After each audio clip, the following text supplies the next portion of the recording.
So anyway, you didn't come to listen to the moderator or to hear the moderator or talk to the moderator. You came here for the panel. And, we've heard in the past couple of days, we've heard that a decision point is coming and that if ISS is not commercially viable, then the LEO President's decisions will be political decisions. Well, we've also heard be big and be bold with the implication or go home.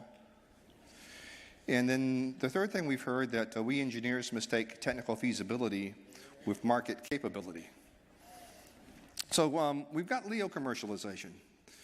We talk about not having LEO commercialization. We do have LEO commercialization, but it's primarily in the world of remote sensing, as you were hearing just a little while ago, and in communications. But we've got to expand that. And for the ISS to remain viable and other low Earth orbit platforms like ISS to be viable, we have to expand the use of the ISS. Now, we've got folks off trying to do this, but in the past, they've been generally on two ends of the spectrum. One end has been self-funded entrepreneurs who are trying to do big and better things. And on the other end, we've had smaller players who are dependent upon people like venture capitalists and upon government funding to move forward. So we needed this middle ground. We needed a middle ground that really has built America's industry in all other areas of large corporations, middle-sized corporations, even small corporations that could bring in their own money and develop their own systems and then sell them to customers. So today we've got 5 examples of those kinds of companies that are doing this. And they've gone off and they're making ISS commercially viable. They're doing the big and the bold. And they are also engineers who are taking the technically feasible and making it economically viable. And that's what we need as we move forward. So what we have is we got Frank DeMauro from Orbital ATK, Chris Ferguson from Boeing, Jeff Mamber from NanoRacks, and Steve Lindsay from Sierra Nevada, and then Carlo Mira from Airbus Defense and Space. And they're going to tell you about what they're doing. Then we're going to have a question and answer period. We're going to have a longer question and answer period than many sessions do because I think you're going to have lots to talk about to them. And when we do the Q&As, we've got 2 microphones, one on each side. I'd ask you to come forward and ask your question. And then if you have more questions and follow-up questions, please go to the back of the line. I hope we have lines. Maybe we won't, but I hope we have lines. So let's let everybody ask questions and then come back to your second and third and fourth questions. We've got plenty of time for them. So, Frank, you're up. Okay, well, good morning. Now it's on. Good morning, everyone. Thank you for coming to the panel this morning. This has been an inspirational conference, certainly for me. I've been working on the cargo resupply program, the Cygnus program, for 8 years right now, and it's this type of conference really grounds you because you meet a lot of people who are doing some really great things and sending some awesome stuff up to the space station. And Cygnus and Orbital ATK are very proud to be a part of that. So I'm going to talk just a little bit about where Cygnus is and where we're headed. Of course, Cygnus was developed as part of a partnership with NASA for the COT Space Act Agreement. We were awarded that back in the early part of 2008 and began the development of Cygnus, really, which at the time its main focus was cargo delivered to the ISS and the removal of disposal cargo. Later that year, of course, we won the CRS contract along with SpaceX, and we had 8 missions put on the contract. And really what we've come up with is a spacecraft that not only delivers cargo to the space station, but has been evolving into more of a science platform and a multi-use spacecraft. So, excuse me. So Orbital ATK has been in the business of building satellites for quite some time. The building blocks of the Cygnus hardware, the avionics, the attitude control system really came out of a lot of the work we've done in the past on our GEO spacecraft platforms and LEO spacecraft platforms. And then coupled with what we learned from NASA and working with them in the safety community, we came up with a spacecraft that essentially autonomously rendezvous with the ISS, gets grappled by the robotic arm by the crew, and can stay on the station for long periods of time, several months if necessary. But what we've learned over time is that more is needed, and we've been able to evolve Cygnus into something that can do more than just deliver the cargo. We can support payloads that can go to low Earth orbit. We can deploy payloads right off of the spacecraft. And a lot of that has come through not only investment from NASA, but investment from within our own company in evolving the capabilities. So we have the ability to carry multiple types of payloads. Right now we carry up to 4 powered mid-deck lockers inside the cargo module. That is evolving to 6 over the next few missions.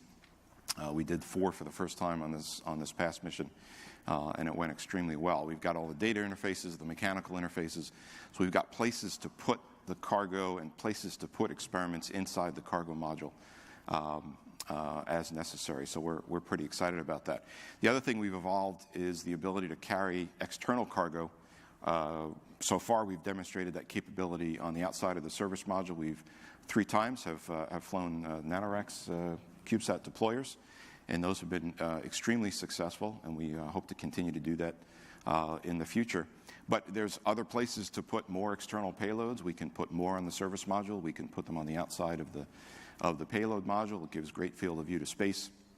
And so the spacecraft's capabilities in terms of pointing capabilities, long duration on orbit capabilities, as well as a lot of area to mount hardware, gives us really the opportunity to offer a really strong platform.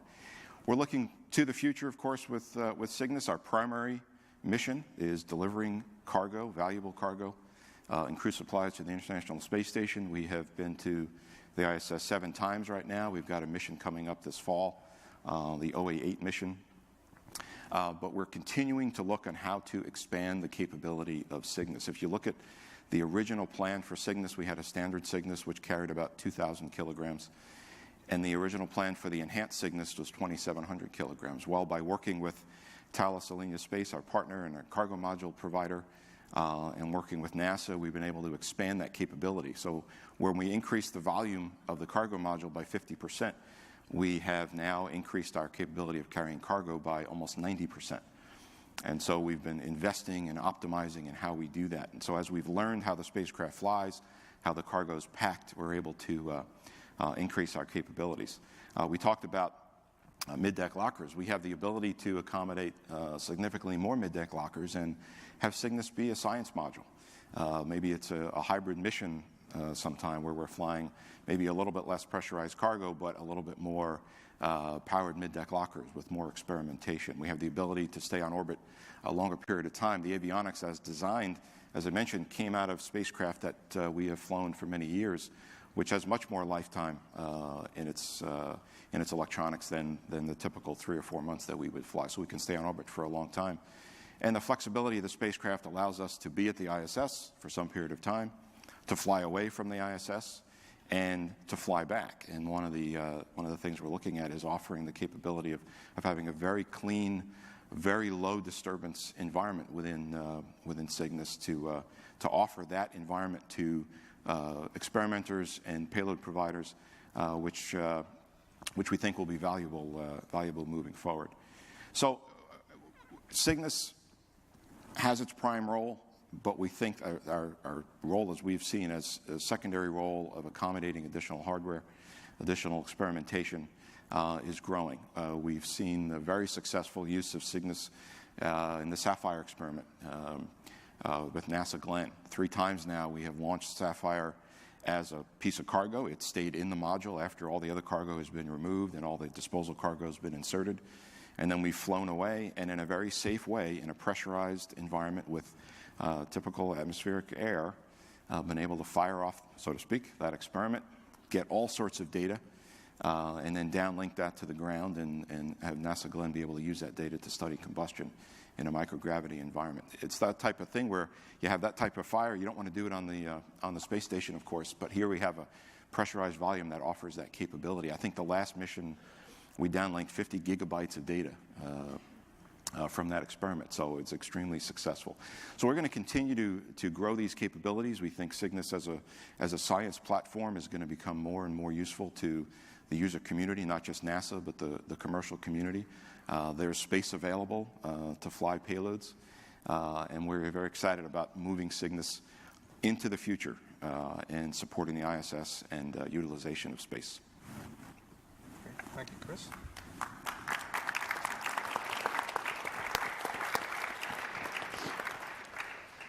That was a great job. Thank you, Frank.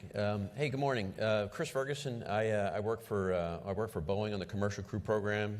Frank talked about cargo. The other half of the enabling industry to take off in low Earth orbit is the crew part. We're in the middle of a competitive contract, and SpaceX is also involved in this. 1, 2, 3. Right now we have 2 test missions and 6 service missions back and forth to the International Space Station scheduled through 2024 on contract.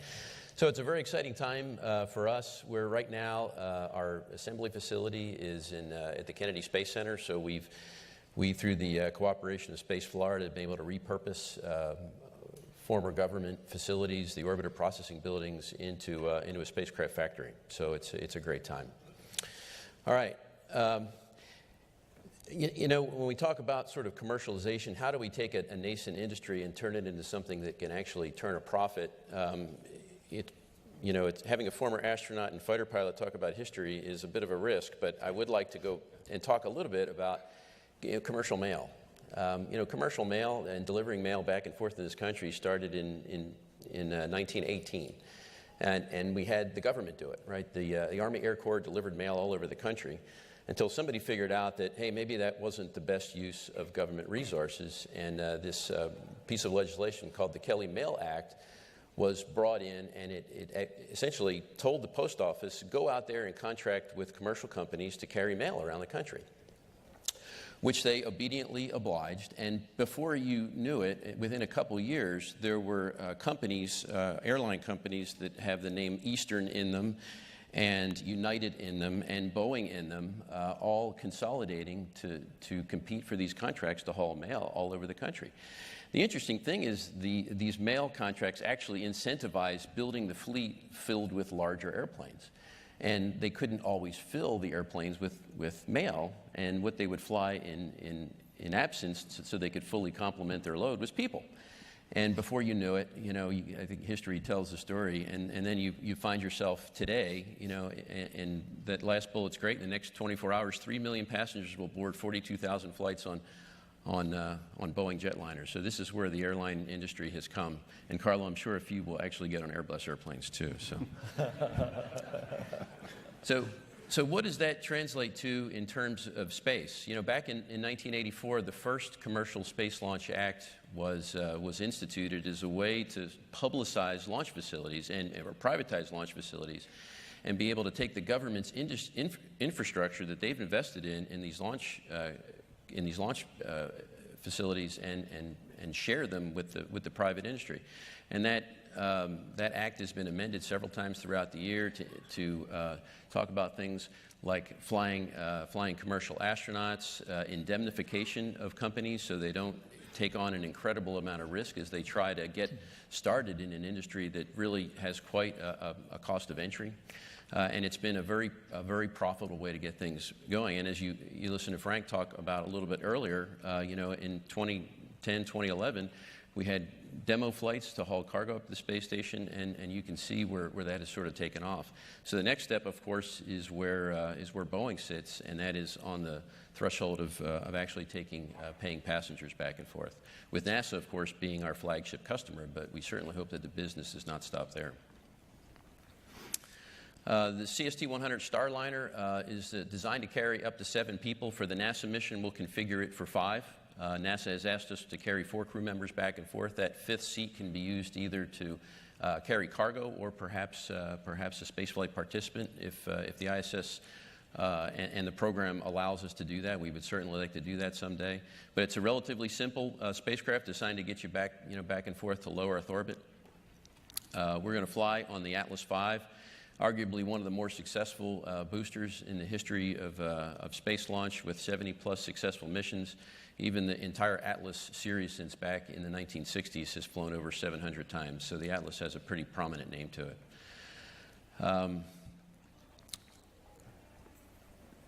I'd mentioned that we are building the vehicle at the Kennedy Space Center, and it's very encouraging to see what is going on in and around the Kennedy Space Center and the Space Coast. I mentioned that we have our factory facility in the former Orbiter Processing Building number 3, where we have 3 different vehicles in a various stage of construction, 3 crew modules and 3 service modules. We have a few test articles, including our pad abort article, in a form of development, and we're looking forward to seeing that tested early next year. But as you look around, I mentioned we have our X-37 partners across the transfer aisle in the former Orbiter Processing Buildings number 1 and 2. We see the SLS platforms being installed in the VAB. And then I think we've all seen the accomplishments of the various commercial partners that are setting up institutions within and external to the Kennedy Space Center. So that area of the Space Coast has turned into a place where formerly just payloads were processed and launched, into a place where engineering is actually done and fabrication is performed. So it's been a very vibrant institution for the Central Florida area, and we're proud to see that and be a part of it. We are in the middle of a very aggressive test program. I mentioned the pad abort test we have coming up early next year. That'll take place out at the White Sands Test Facility. We're in the middle of a series of parachute drop tests that we're also conducting from a balloon out at White Sands. We are doing drop tests at the NASA Langley facility to test our landing airbag system, as well as the effects of perhaps an airbag out or parachute out test. So a lot going on. And then it's a cradle to grave program. We also train astronauts, and we'll be doing that at the at the Johnson Space Center, which is where all the astronauts are, they call home.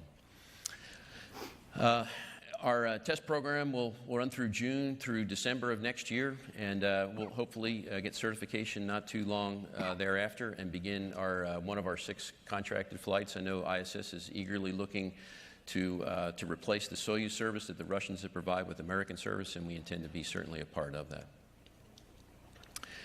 And then, it won't end there. I mentioned NASA is certainly our flagship customer, but we do look forward to a broader reach here.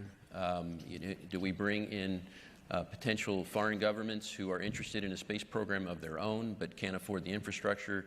What do we do about tourism? Hopefully science gains a foothold in low Earth orbit. And it's very important, I think, that we develop the business case, because we have a wonderful way to get there.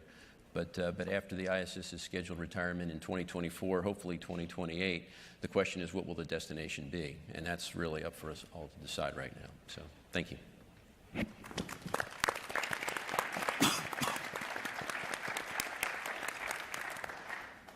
Jeff? Yeah, thank you. Okay. Thank you. I'm Jeff Manber with NanoRacks. Great to be with you this morning and this whole week. I really enjoyed your presentation because you did something unusual.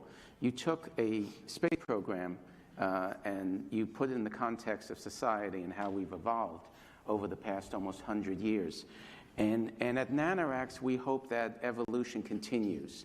And the next step for us is to see the government become more and more as a customer, just a plain customer, and allowing the private sector to truly have the imagination and the freedom that in every other segment of American society we enjoy in our relations with the government.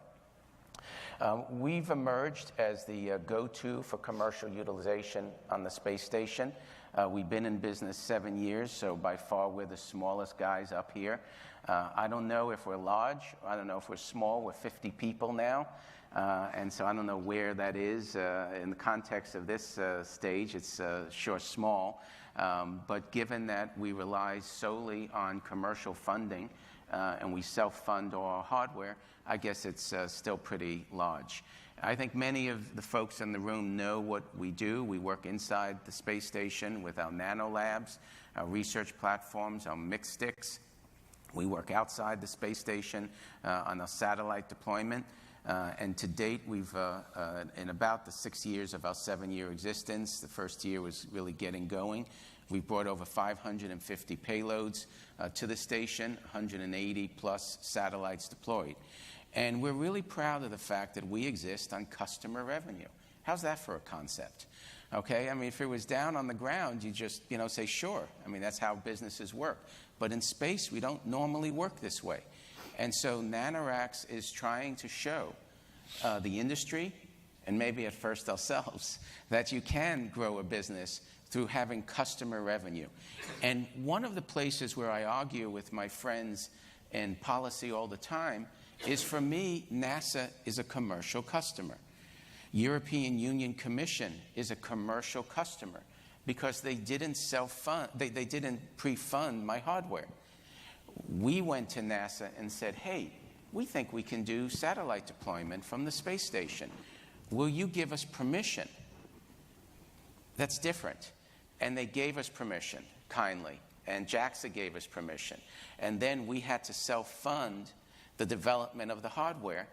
And now maybe NASA comes in as a customer. Maybe they don't. In this case, they slowly are coming in as a customer for our satellite services. And so too agencies like the European Union Commission. But they don't have to. There's no guarantee. And so in my view, the whole subject, the whole discussion in Washington of what is a commercial customer is almost a false one. We all know in America what a commercial customer is. And when I have NASA at NanoRacks, 90-something% of the time, it's as a commercial customer. And so too the high schools, the universities, the biopharma, the satellite companies. We're looking at different markets. One of the questions when we began our satellite deployment was, what's a space station doing in satellite deployment? And of course, this panel is about other uses other than launch vehicles. We're beginning to see a very interesting market for satellite deployment from space station. We have a program called Stash and Deploy, where you can bring your satellites to the station, leave them there for months, where you can bring your satellites to the station, leave them there for months at a time, and then deploy. I happen to believe that over the next 5, 6, 7 years, we are going to be very disruptive for the launch vehicle market and the desire to launch on demand. I happen to think that there's all sorts of cool things we're seeing. You can add things onto your satellite before you deploy. You can keep it in space before you deploy. So we're showing that stations have a unique role in this, and we actually think it's one of the first major markets for commercial platforms. And across the board, I won't go through everything, but I'll say that the way that we see ourselves being disruptive continues to grow in size and complexity. I'll talk about both our commercial airlock project in partnership with our friends at Boeing, and the Ixion project, where we're looking at reusing upper stages of vehicles as commercial habitats. So for us, the airlock, right now, my time's taken up a great deal on the airlock program. Again, to give you some background, we are very grateful that JAXA, through the NASA partnership and barter, has given us access to the airlock. But you know what? We saw a bigger market if we were willing to self-invest. And that's what the commercial sector does so well, isn't it? So we went to NASA and we said, we'd like to do the world's first commercial airlock. We call it the Gateway to Space. And NASA, after about a year, said yes, and we now have all the approvals that we need, and we appreciate that. But we have to fund it. And so we've been talking to a number of capital sources, and in December, I think, January, December, we announced that Boeing is our main partner, and we're real pleased to have their expertise. And when I went to one person at NASA and said that we were working with Boeing, his comment was, I don't know if this is really good, or I'm afraid, or what, but the fact that we're working with Boeing, I take as a really good sign for the future of where we're going. And let me say now, of course, we're working with Airbus. They manufactured our external platform, And at the time, I said we're probably the smallest customer that's ever paid Airbus. And we work closely with Orbital, and we hope to grow that relationship. So we're working with a lot of the folks in the industry, and we appreciate that. So we have our partnerships now. We're moving forward. We're manifested for launch in 2019. And we expect to sign our first customers for the airlock in the third quarter of this year. We're in some discussions with NASA on commercially using the airlock. But again, there's no guarantee. There's no guarantee we'll reach an agreement. When we went forward, NASA was not telling us that there'll be a commercial customer. We're also in fascinating discussions with NASA over how do we give back? What's the role of the partnership? And the partnership is evolving. And we do get, as all of us do who use the American side of the International Space Station, we do get certain things at no cost. And at NanoRacks, we have evolved, sometimes kicking and screaming, but we are evolving into also giving back to the taxpayer and to NASA via use of services. And that's important as we go to the next step. And so this is a picture of where the airlock will be. And the other big project we're working on now, we're part of the Next Step program. You have Orbital and Lockheed and Boeing and Bigelow and Sierra Nevada, and NanoRacks was included in that. And we're part of a team that's Loral and Space Adventures, and we're looking at using the ULA Atlas V, the second stage Cygnus, as a repurpose as a commercial habitat. Again, it fits into our DNA. We're not in the hardware business. We're in the utilization business and really the real estate business. If we can use other people's real estate, we're very happy because it lowers the cost. And if you lower the cost, you lower the price. And if you lower the price, you get more customers. And so we're in the middle of a 5-month study. Actually, we've passed the middle now, and everything's going very well at looking at the technical aspects of reusing existing upper stages for commercial habitats. And then, so that's where it attached to the station. It could go to one of several ports, and we fully expect to go forward in our plans in reusing upper stages and have them attached to ISS or not attached to ISS as the market suggests. So one other comment, we didn't have a slide here, but as I said, we're kind of in the real estate business. And we're also delighted that we're working with Blue Origin on the New Shepard project. And for us, it's about understanding the market more and more, seeing where the market opportunities are, self-funding that, and just sort of go along with the macro trend in our society of the government behaving more as a customer. Thank you.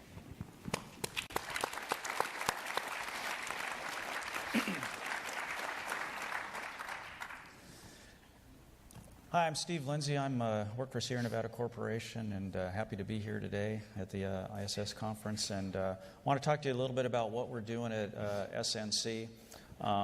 And if you look at this first chart, you can see I got a picture of the Dream Chaser, of course, but I got a picture of a bunch of other things. So what I wanted to start with is kind of give some of you a little background on our company, because every time I go out here and speak, I'm surprised how many people have not heard of us, or they think we're a beer company. I know I did when they first called me.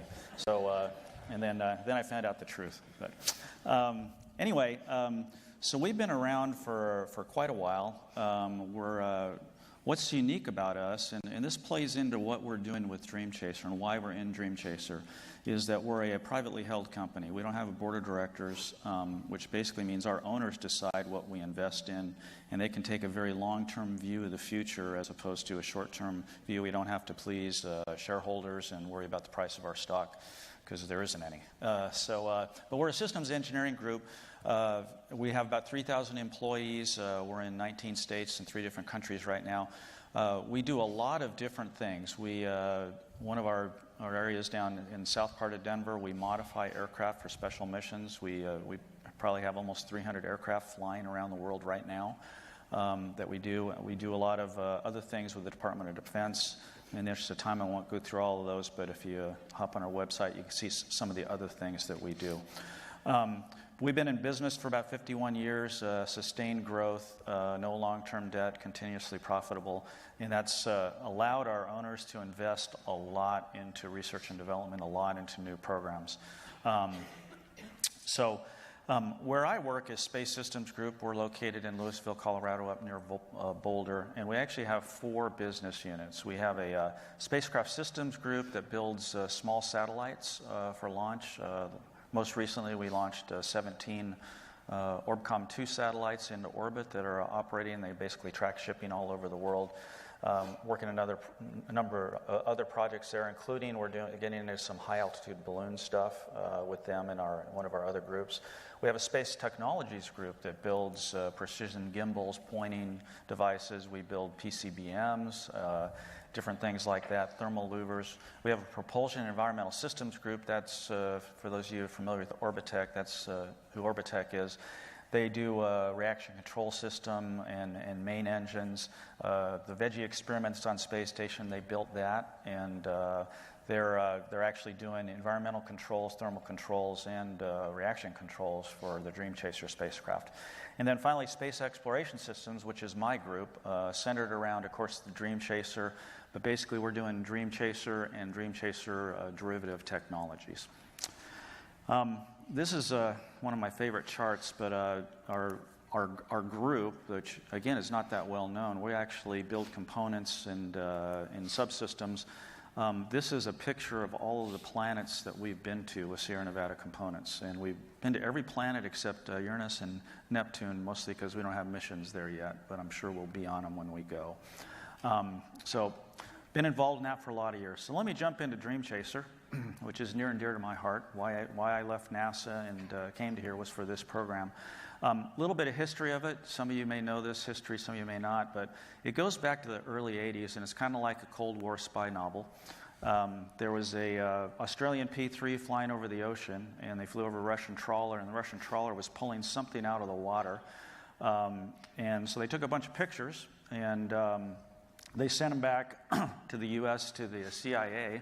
The CIA looked at these pictures of this spacecraft in the upper right corner being pulled out, and the CIA looked at it and said, well, we're not sure exactly what this is, but we're pretty sure we want one.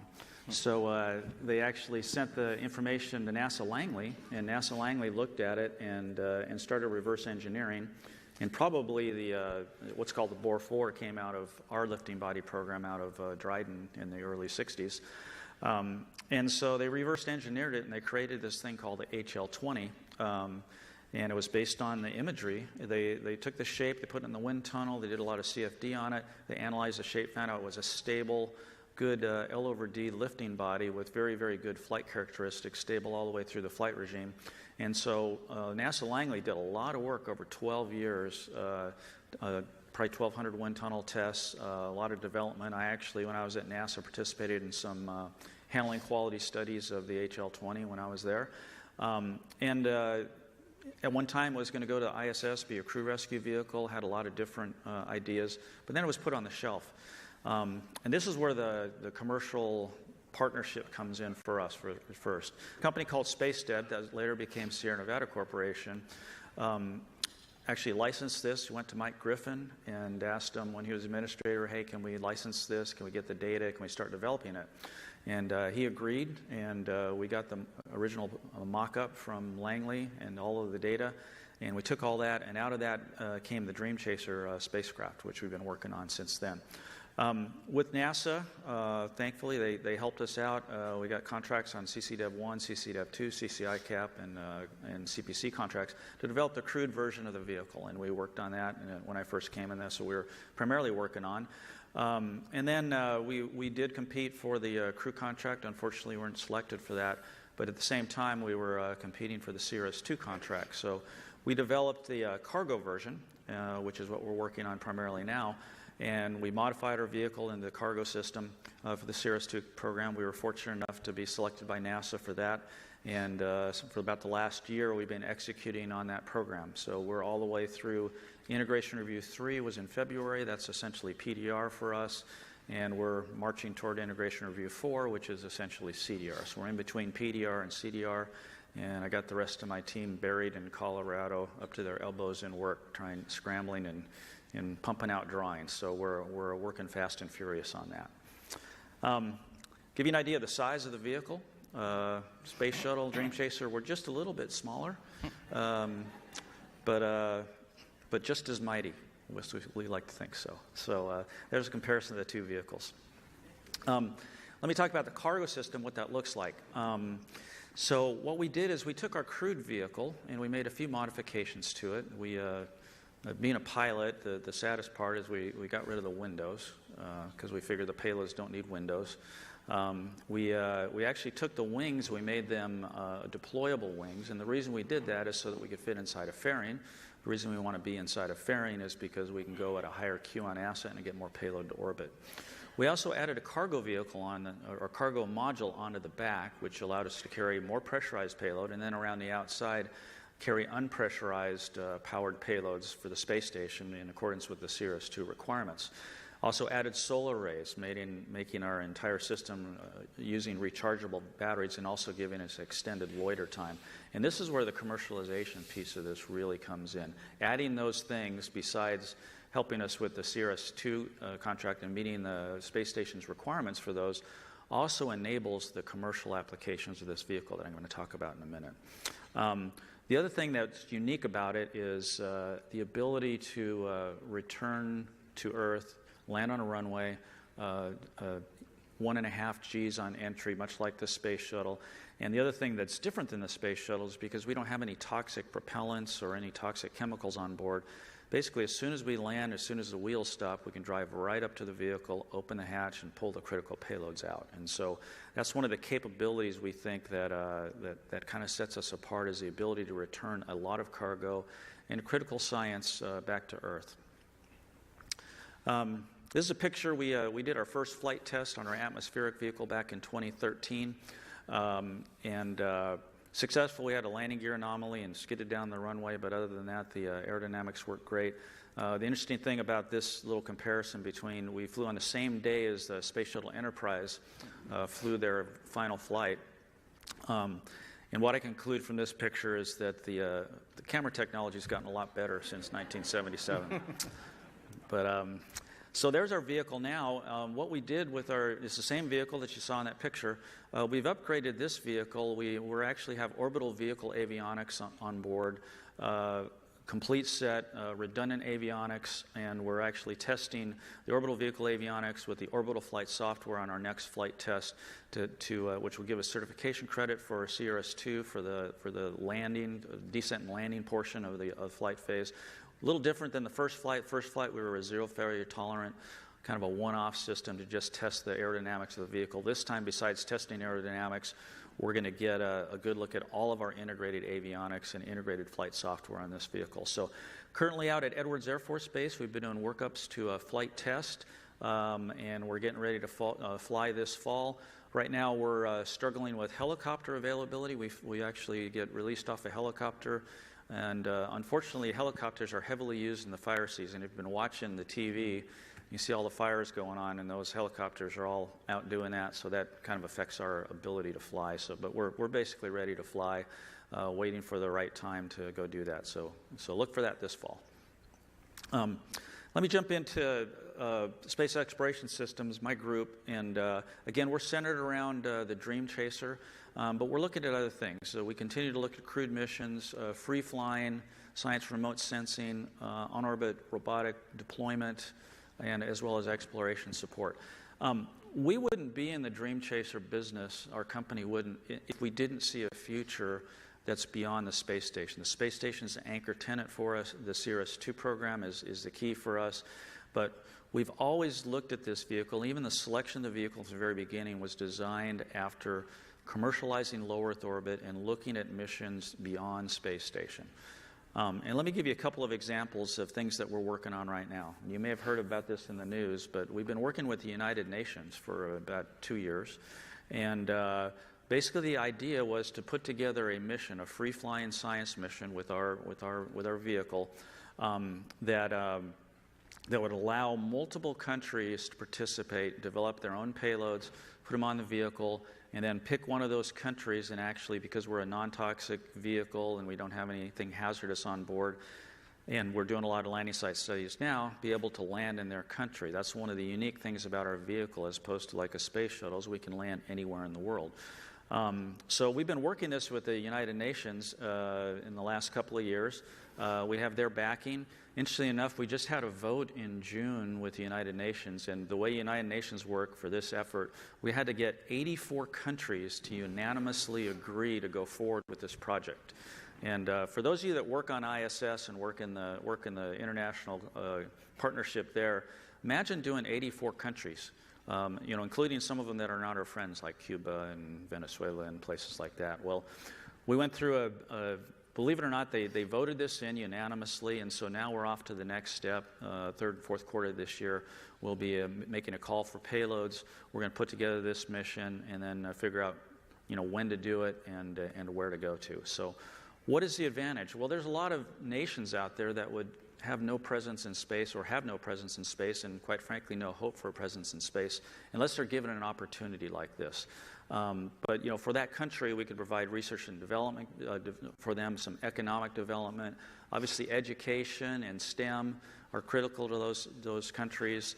Help them develop their infrastructure, and more importantly, the pride of knowing that your country is going into space as part of this mission. And so that's the focus of the UN. That's what we're trying to put together as a way to commercialize, but not just commercialize, but also bring in a larger international partnership into low Earth orbit. Another example that we're working on is, and as you all know, there's a certain number of countries involved in the space station, and each nation's involvement or each agency's involvement is based on their contribution to the common operating costs and things like that, and what they did to build the space station. So while there's a lot of countries involved, it's somewhat of a closed club in terms of getting involved in the space station. What we're offering is, we call it Dream Chaser Global. And just imagine there are a number of nations out there, and we're in discussions with a lot of them, that really want to have their own space program, but the cost of entry either into the ISS or the cost of entry just to create your own space organization is so prohibitive they can't do it. But imagine if for the cost of a satellite launch, we could present you a turnkey program where you could have your own mission, we could land in your country, you could fly all your payloads or on a crewed vehicle, fly your astronauts, and provide you a turnkey space program for essentially the price of a satellite launch. And that's what Dream Chaser Global is all about. And so this is getting a lot of excitement in many places that we've been talking to. We have a lot of support for it, and we're continuing to work that.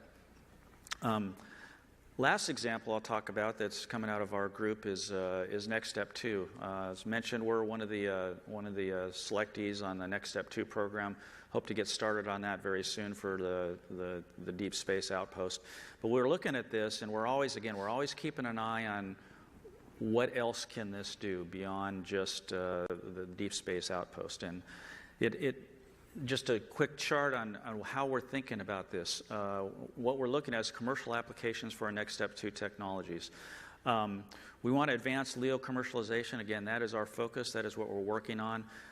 The elements that we've proposed in our study that we're going to be working on, we have volume that would allow this to be potentially a commercial space station. We could expand powered payload capabilities, both with our own vehicle, that's what we're actually looking at now as another effort, as well as providing it at the gateway itself. You could use this as building blocks to do a commercial LEO space station. We could do long-duration payload operations, either man-tended or remotely.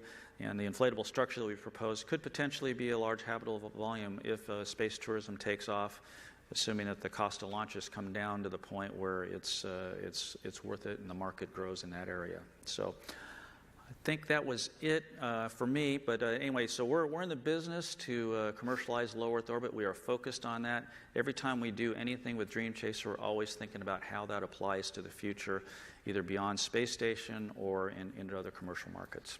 Thank you.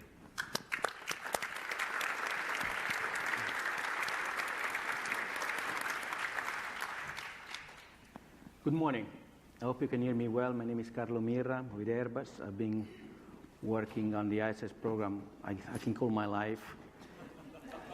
I mean, as a system engineer, researcher, operator, manager, so I like to say that if the gene in space people who sample my blood, they will discover the ISS gene inside. It's great to be here, and it's great to talk to so many people and discover that basically we all have a feeling that we are going through exciting times, big, fast changes, global changes, which are not just driven by the technology, the innovation, the scientific discoveries, but also the overall economical situation, the geopolitical situation that, of course, is affecting space, is affecting low Earth orbit. And those that have been in the program for a while have seen this coming and going, even in a predictable way, with the regular cycles like solar activities over the several years. But this time we have a new, let's say, a new situation. We see something different and something that makes us believe that there are real, serious, concrete opportunities behind the corner. This can be summarized in a few points. Clearly, there is a new business environment in place. There are a number of new actors emerging, new forms of financing, new interests that are making, let's say, the environment much more attractive.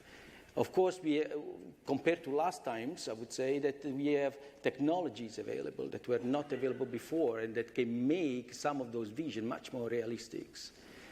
Especially in Europe, I have to say that there is a visible, tangible, different attitude by many governments that are eager to foster development of new markets. I mean, looking at new frontiers, looking at new opportunities, where to create new leaderships and maybe give new priorities to regional industries as the new, let's say, economies are developing. And last but not least, since I belong to that category, I observe a bolder attitude in the private sector that is definitely much more willing to put in capital at risk in order to develop space capabilities, infrastructure, and services.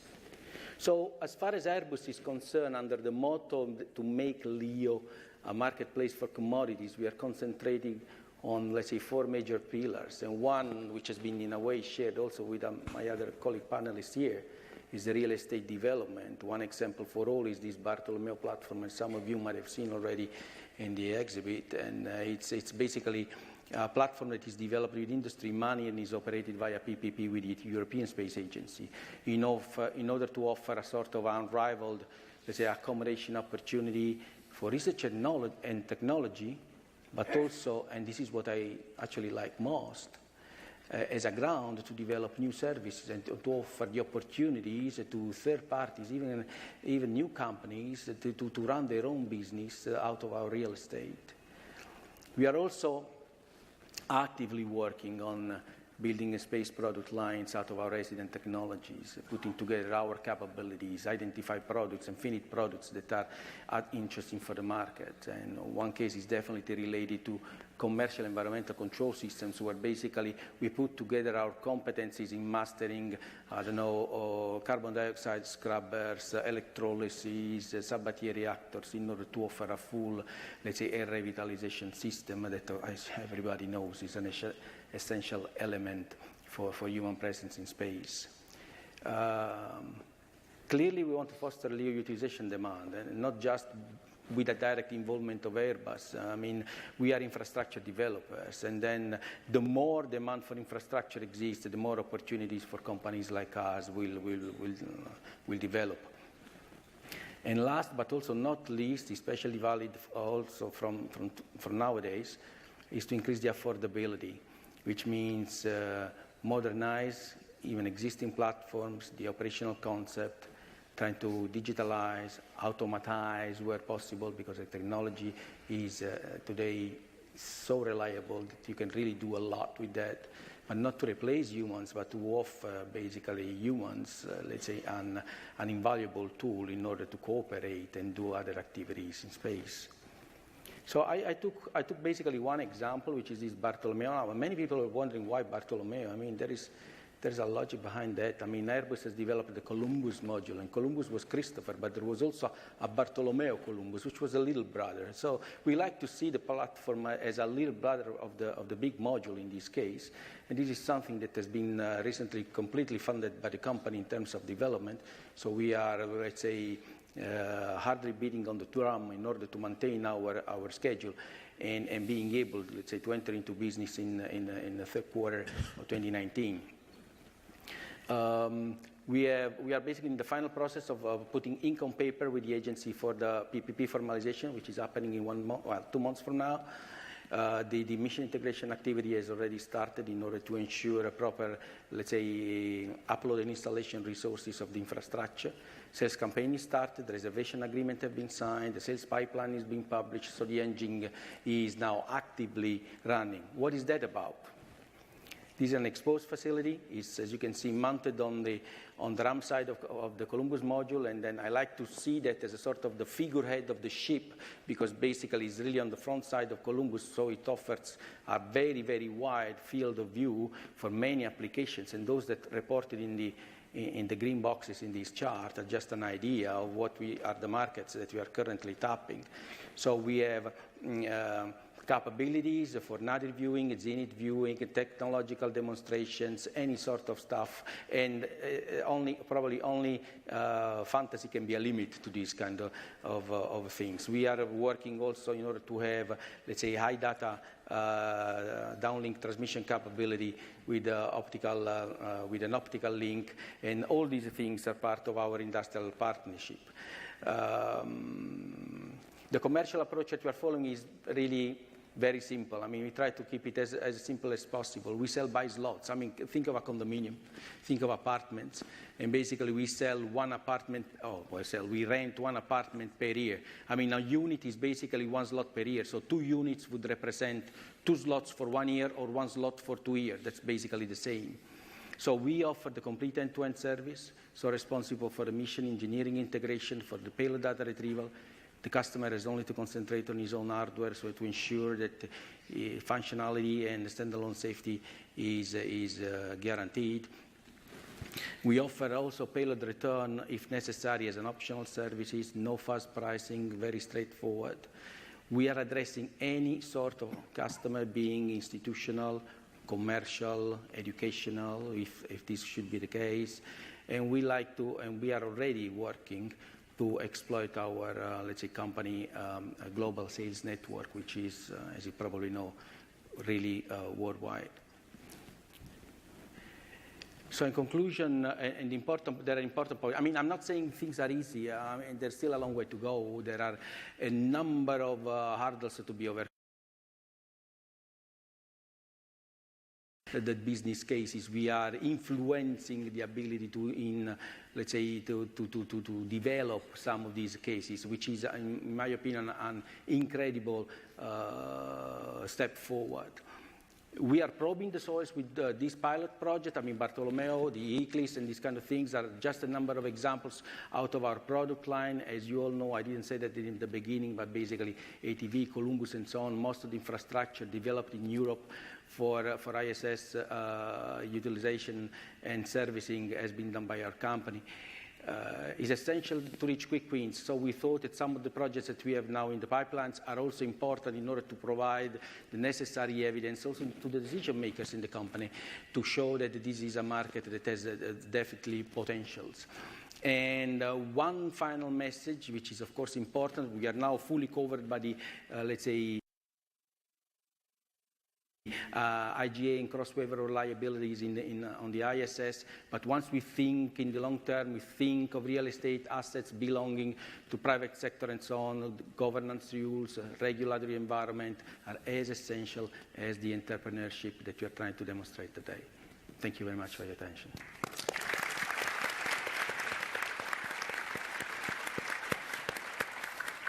So we've got 5 different companies who have come and talked to you about how they're developing systems and capabilities with their own skin in the game, believing that there will be a market for their products in LEO. They believe that the end users, which are many of you, are going to be around, and there's going to be enough of you to make their items successful.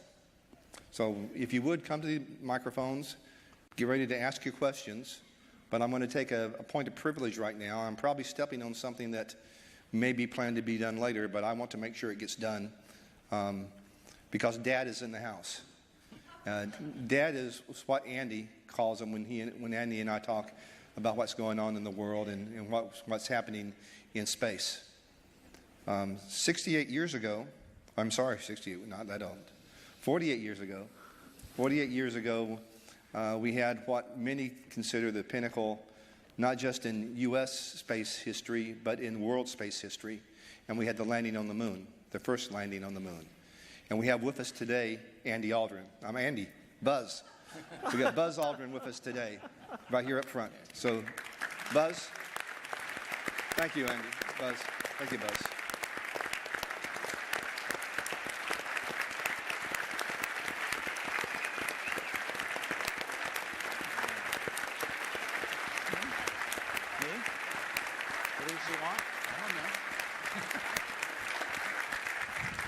And with that, I'd like to give Buzz the opportunity to ask the first question or make the first comment.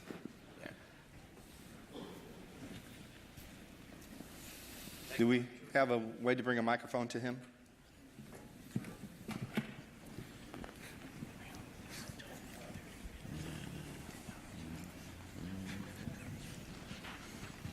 Is Mark Sarangelo here? I don't know. He's supposed to be here. Back in the back corner? Yeah, he's right there. How are you going to fly Star Eagle back from where you landed from orbit? Oh, you mean if we land in another country or something like that? So how about Emirates? Emirates? So we can fit in the back of a C-17 very easily, and be flown back. We can be shipped back. We actually, when we transported our engineering test article to Edwards, we used a flatbed truck. So we can fit on just about anything you want. That's not very comfortable for the crew. True. Maybe we'll fly them separately. Hey, thank you, Andy. Can we get the microphone back there? And we'll start on this side over here. Hi, my name is Jacob Fryman, and this one goes out to Steve Lindsay of SNC. So why does the Dream Chaser and its landing gear configuration under the nose, why does it have almost like a sled instead of a wheel? Oh, why does it have a skid in the front? Yes. So there's several reasons for that. First of all, you saw the comparison of our vehicle to the space shuttle. We're a lot smaller. On our crewed version, we can fly 7 crew members on that. So space is a premium. So one of the things the skid affords to us is it takes up a lot less space than a tire or a wheel system. If we actually had retractable gear with a wheel, we'd have to put a bump out into the pressurized section of the vehicle to do that. So it would cost us volume.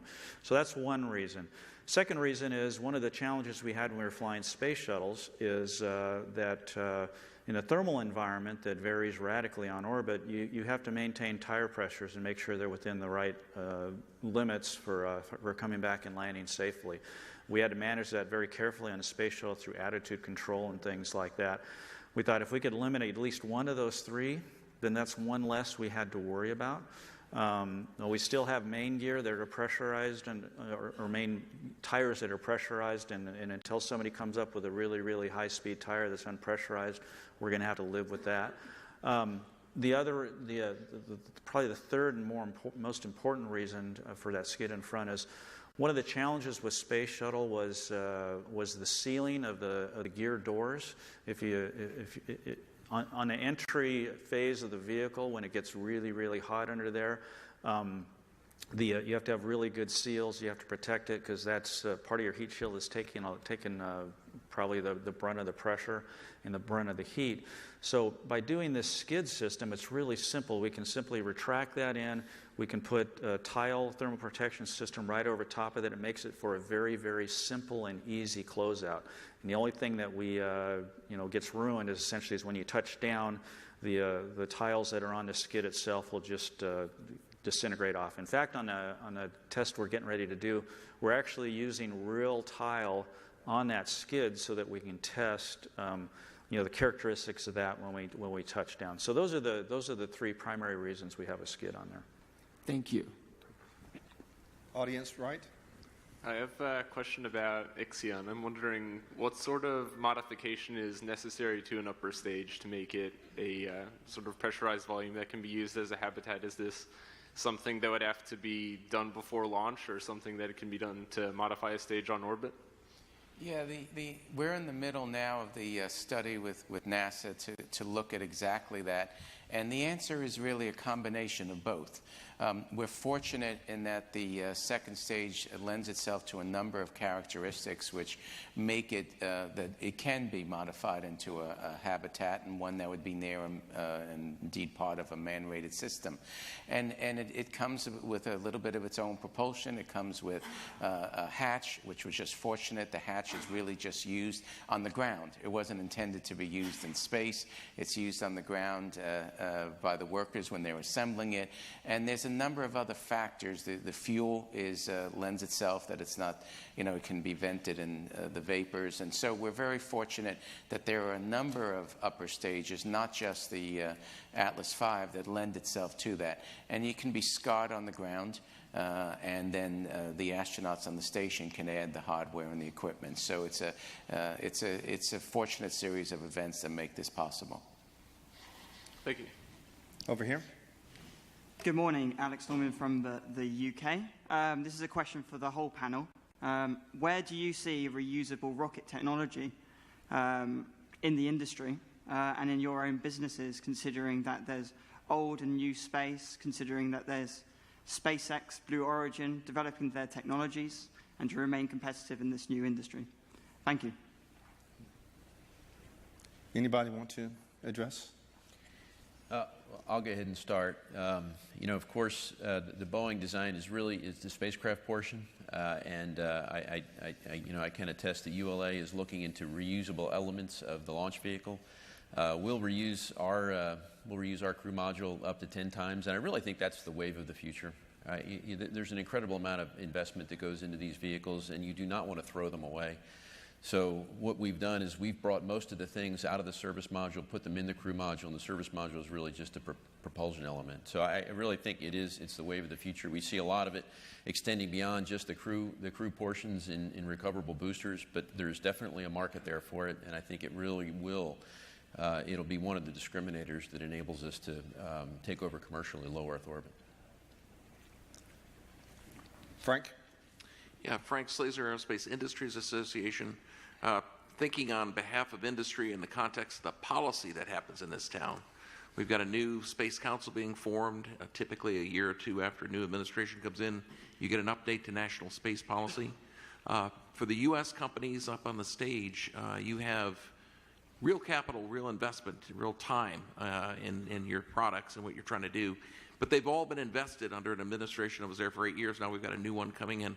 What guidance or request or, I don't know, appeal would you make to the new policymakers as they come up with a policy for this administration on what would assure your companies a chance to succeed? So this is your guys' opportunity to reflect on the policy panel that we had the other day, and I'm sure you've been thinking about that a little bit. So anybody want to jump in?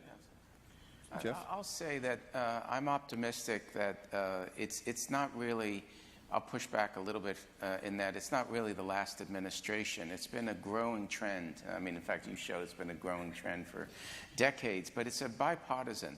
It's surprising how bipartisan, and we're fortunate how bipartisan space has been. And I'm not referring here solely to the NASA budget, but the entire American effort in space. I think I know there's a bipartisan consensus to have more and more being done by the private sector, more and more have the government as a customer. Of course, we need guidance, we need continuity. I've been arguing that we need to know the terms and conditions for the phase out of the space station. But in general, I'm quite optimistic that we'll see a continuation of what's been the trend. And so I'm comfortable we'll see greater private sector investment and the bigger marketplace from both the government and followed by the commercial. Yeah, I would second that. We're seeing as a lot more public-private partnership work. I know, Carla, you probably say the same thing about Europe. I know Europe's headed that way too, and that seems to be the trend industry-wide. The bipartisan support is what we see, and we kind of, our view of what's happening. And I know there's a lot of uncertainty with the new administration and this new group that's been stood up, but we're very optimistic. We feel like it's going in the direction that we need to be successful. So we're pretty confident and optimistic about the future. So let me jump in here, and we tend to think, because most of us in the room are Americans, but there's lots of other things going on out there. And Carlo finished his presentation with a plea for some regulatory and statutory stability and understanding. So, Carlo, will you please expand on that a little bit and help us understand where you think the issues may be from a European's perspective, and then also, since you supply many of these folks hardware, from a European to American perspective? Well, the point I wanted to make is just to, let's say, raise awareness on the point, because clearly we are speaking of a number of promising initiatives, opportunities. We size them in terms of business plans and so on. But then we need to ensure also that in terms of let's say, regulatory matters, relationship, even in the setup of the PPPs, I have to say, there are conditions that are, let's say, stimulating in order to create this business. So in the end, this market will become global, and we need to ensure that those regulations will not hamper the development, let's say, of opportunities in a certain area. The mutual liabilities, because as I said before during the presentation, now we are currently covered by, let's say, cross waivers of liabilities on the ISS. As soon as the real estate that we are all after will become our own real estate, and then one can have liabilities towards other parties, how this is going to be regulated. So these are all aspects on which we need to, that I think are essential in order to maintain the 360-degree view of the, let's say, of the opportunities and the market growth. That's why I wanted to, let's say, raise this point in order to maintain awareness of this issue. Do we have any more from the audience? Yes, over here on the right, my right, your left. This is for Sierra Nevada. Are you going to be able to provide the capability for payloads that want to utilize the external capabilities of stations, such as express logistic carriers, GMEF, Columbus, external platform, et cetera? Yeah, if I understand your question, you're asking, can we carry external payloads and bring those up and down and use those? Yeah, so I kind of touched on it briefly, but our cargo module actually has 3 locations that can be FRAM-based or direct mount or GMEF type payloads. We provide power, data, communications to those sites, and obviously robotic access for removing those. Those can potentially be used as satellite launcher platforms as well for free flight stuff if we want to use those. So we're specifically designed to do that. Okay, including use of the SSRMS or whatever to... Absolutely. We're specifically designed for SSRMS and SPDM use. Okay, thank you. Over here. Hello, Paola Castano from the Free University of Berlin. It's a question for the whole panel. Commercialization is associated with new space, but of course there's an experience of people who have worked in the space program for many years in other realms that perhaps no longer exist. I would like to know, and I don't know if you could give me a percentage of workforce in your company that represents that people who worked in the space program before vis-a-vis younger professionals in the field, or if perhaps you have a story or a way to characterize that interaction within your companies between people with an experience in other realms and new generations in this context. Thank you. I would say for orbital ATK, we've had a workforce that has been a little bit more on the experience side, and most of those folks have been in the industry for quite some time. It's the kind of industry you get in and you never want to leave. But we have had recently, I think, in a very positive way, a bigger influx of younger professionals to fill out the team. I really like walking around the halls now and seeing a little bit younger generation taking part in some of the exciting things we're doing, whether it's on CRS or whether it's developing our satellite servicing capability or in-orbit satellite assembly capability, taking part in some of that.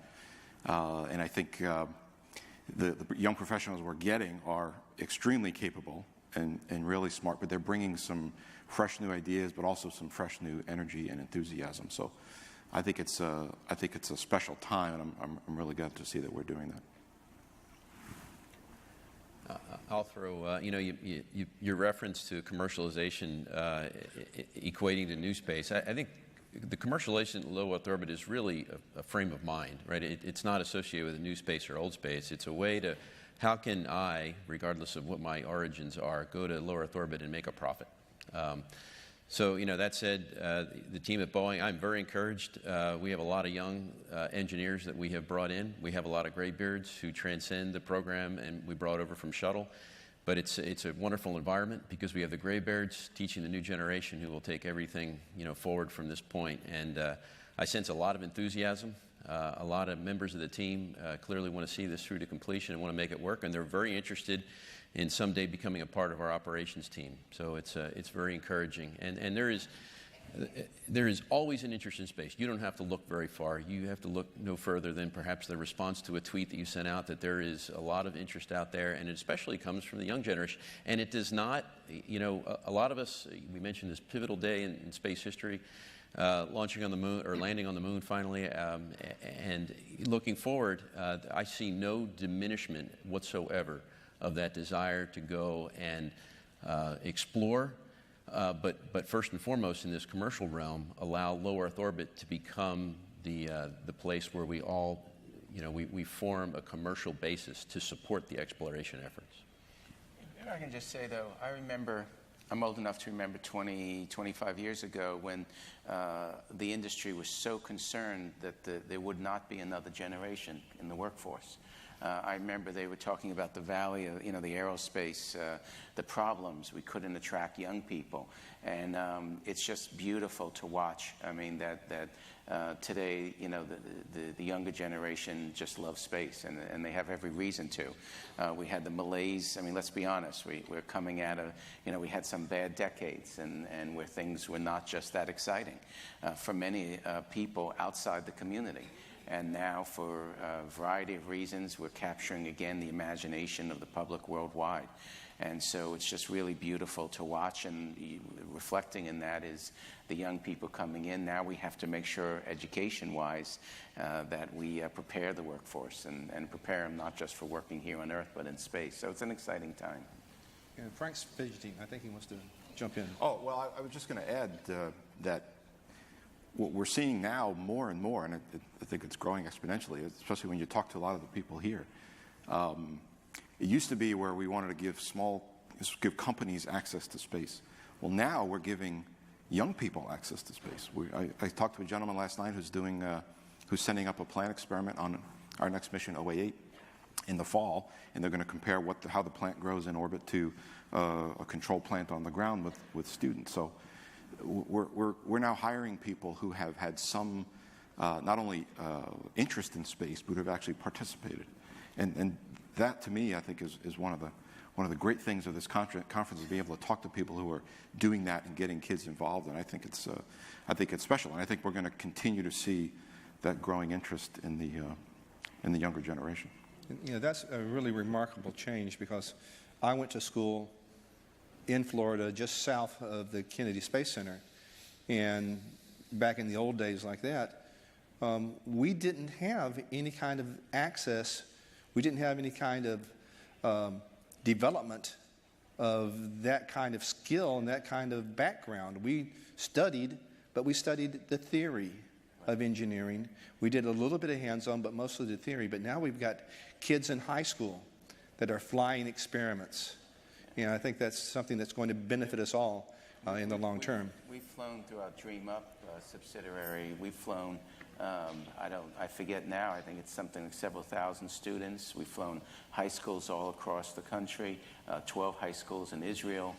So we think by 2020, we have a goal by 2025 to have almost every student in industrialized world have been taken part in a in-space research project. And it's not just, actually, I would like to say, it's not just the workforce, it's also the management. I mean, I would like to reply with an anecdote. I mean, I was in the program up to less than 2 years ago, and when we were having our management meeting, I was the youngest manager around the table. Now I'm in the business line support. We meet on Monday morning, I turn around the table, I'm the oldest one. And time goes by for everybody in the same way. So also at the management level, I have to say, there is quite a different attitude than 20 years ago. Yeah, if I could just add one thing to your question, which I thought was really good. You know, our company, just like everybody else, we hire from all over the industry, outside of the space industry. We have a lot of, well, they look like young kids to me because I'm an old guy. But we depend on them. They're critical. The diversity is critical to us because, you know, you take somebody like me that's been at NASA for a long time. I was in the Air Force before that, and I've been in this industry a long time. We think a certain way. We form a paradigm of the world based on, you know, our experiences. And it's difficult, you know, as you get older, it gets more and more difficult to break out of the paradigm. But you bring in a young engineer that has no paradigm. And my favorite thing to do is we get a young, sharp engineer, and we give them a task that you really wouldn't give to somebody even with 10, 15 years experience in engineering. But you tell them that they can do that, and you convince them that they can do that. And you know what? 95% of the time, they'll go out and they're successful. And to watch a young engineer come in that doesn't have a paradigm, that doesn't think like you do, come up with a creative solution and far exceed your expectations, that's what gets me up every day and gets me to work, is watching those young engineers do incredible things. And that's the key to our future. I think that's the key to commercialization. It's the key to our future anywhere in industry, is to be able to do that and recognize that you got to get old people like me out of the way and let these guys create, let these guys and girls, you know, change the world. Did you have another one here? It's actually really related. So as she was asking, I was like, oh, that's kind of my question too. It's STEM Day, so there are a lot of educators here. What can teachers, especially in the K-12 area, what can we do? What can we ask of our students so that we're producing a strong workforce for you? What are those qualities that you're looking for those young engineers that you talked about enjoying being brought on? Well, at Dream Up, we're developing curriculum, and it's educating the teachers first, I think would say. Because we go into a classroom in a given situation and you say, okay, now it's, you know, microgravity, and now it's this. And so at Dream Up, it's not as sexy, but one of the first things we're working on is developing curriculum and also just letting schools know around the world that you do have in-space opportunities. And as we're seeing in this panel, it's not only through NanoRacks, it's through everybody else, Dream Chaser, what they're going to be doing, and it's possible with Orbital and everyone else. So for me, I think it's first educating the teachers, and they'll pass it along to the students. Yeah, and to add to that, I'll put my other hat on now, my non-SNC hat. I'm a board member of Wings Over the Rockies, which is the Air and Space Museum in Denver. And one of the things we're doing, this is an aviation initiative, but it's to your point about educating teachers so that they can excite the students. We have a goal. We have a program where we fly teachers, and our goal is to fly every teacher at least one teacher from every school in Colorado and Wyoming. And right now we're at about 950 teachers that we've flown, and we have a steerman and a couple other airplanes, and we fly them in these, and they go back very excited. They inject that into their students, and then you know, it's because we're trying to promote aerospace in that region, and it's really been very effective. And so those kind of initiatives, that's what I think as an industry, we have a responsibility to do that, to excite, to educate, and then hopefully we can create a symbiotic relationship where then you can bring us students that we can later hire that will help us. You know, if I can throw my 2 cents in as well, you look at what commercial human spaceflight is all about, and the way I explain it in simple terms is, you know, there will be a day where you don't need to be a military test pilot, you don't need to have a PhD in physics, you don't need to be the part of a government organization. is if we are successful in our endeavor of going back and forth safely to low Earth orbit and doing repeatedly from a commercial perspective, that really opens up the realm for just about anybody who's got the desire and a couple bucks to go to low Earth orbit. So, it really does, it widens the aperture for those who may not want to be military, who may not want to be test pilots, but who have a desire to go do something absolutely extraordinary. And if I could just add one thing too, I think it's important to inspire people to instill the confidence in some of the younger folks that they can do this too at a young age. I have teachers in the family, and I work with them on some of their projects they do, and they ask for advice on what I should do, and I recommend giving them a problem to solve.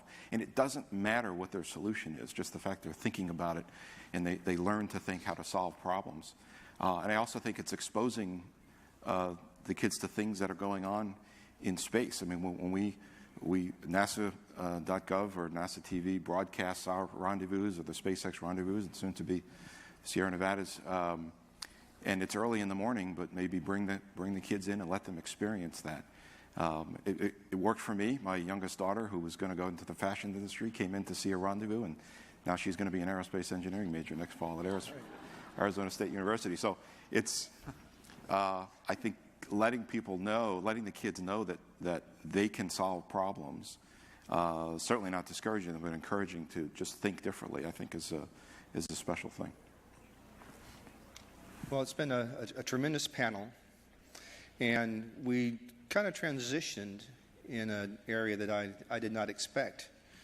We started talking about how the different companies were off and developing things based upon their assessment of the markets and their assessment of their ability to serve the markets and their assessment of the development of the markets.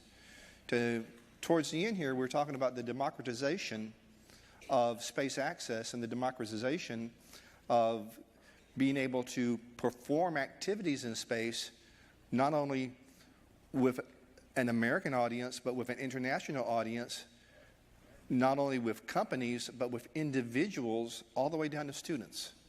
So as we move that way and we start turning this into something that everybody can expect, then we're going to build this core and this center that we need to have commercial LEO operations extend past 2024 and past 2028 and deep into the future with more than just an international space station, but with multiple platforms, multiple agencies, multiple countries, and multiple companies, and multiple individuals. So, panel, thank you very much. Buzz, again, thank you very much for being here and giving us the honor of having you at our panel. Thank you.